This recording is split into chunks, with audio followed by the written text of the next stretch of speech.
Hello everyone. তো আসলে খাবার খাচ্ছিলাম। তো হঠাৎ করে কথা মা-বাবার কথা খুব মনে পড়তেছে। এজন্য ভাবলাম আসলে আপনাদের সাথে একটু কিছু শেয়ার করি। তো এখন আসলে মনে পড়ার অন্যতম কারণ হচ্ছে আসলে খাবার। কারণ এই হচ্ছে আজকে আসলে আমার আ খাবার, ১ম দিনের খাবার।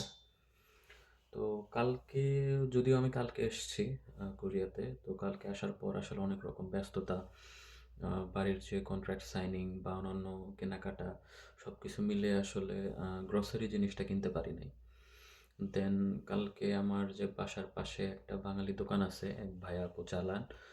তো তাদের দোকানে গেলাম একটু আগে। তো দেখা যাচ্ছে সেটাও আসলে অফ। তো হয়তোবা তারা কোনো জব বা আ নিয়ে ব্যস্ত বা হয়তোবা পড়াশোনাও করছেন, যার কারণে দোকানটা শুনতে পেলাম যে আসলে পার্ট টাইম তারা মানে খোলেন। আর আমি যেহেতু নতুন, আমার কোনো সিম কার্ডও নাই। তো বাসা থেকে যখন বের হই, ইটস কাইন্ড অফ যে I am out of connection. আমি যদি ওয়াইফাইতে থাকি তাহলে যেমন কিছু জিনিস প্রয়োজন হলে আমি কাউকে বলতে পারি বা কোনো দোকানে গেলেও দেখা যায় ট্রান্সলেট করে বলতে পারি। তো সেই সুযোগটাও ছিল না।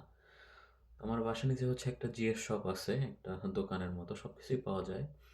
কিন্তু যেহেতু আ কোরিয়ান ভাষাতে সবকিছু, তো আবার আমার ফোনে কানেকশনও ছিল না। যার কারণে আসলে তেমন কিছুই কিনতে পাই নাই বা খুঁজে পাই নাই। So I had no other option. আ শুধুমাত্র সেদিক থেকে সেফ অপশন ছিল হচ্ছে ডিম। তো ডিম নিয়ে আসলাম এবং দেশ থেকে কিছু পোলাওর চাল নিয়ে আসছিলাম।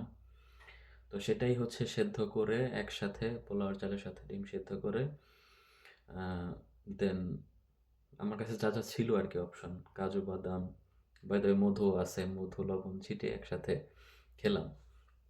তো বিষয়টা আসলে এটা না যে আমি রান্না করতে পারি না বা যেটা খাচ্ছি সেটা আ খেতে ভালো না। বিষয়টা হচ্ছে দেশে যে আদর ভালোবাসায় থাকা আর বিদেশে যে আসলে সবকিছু নিজে একাকিত্বে একটা একাকী সবকিছু করা আসলে সম্পূর্ণ বিষয়টাই একদমই আলাদা।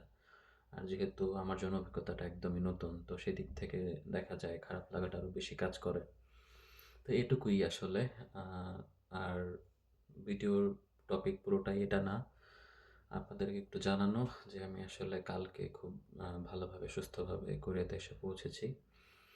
তো সামনে আরো অনেক কিছু শেয়ার করব, অনেক কিছু আ দেখানোর চেষ্টা করব। তো সবার আশীর্বাদ, দোয়া প্রার্থী। সবাই ভালো থাকবেন। ধন্যবাদ।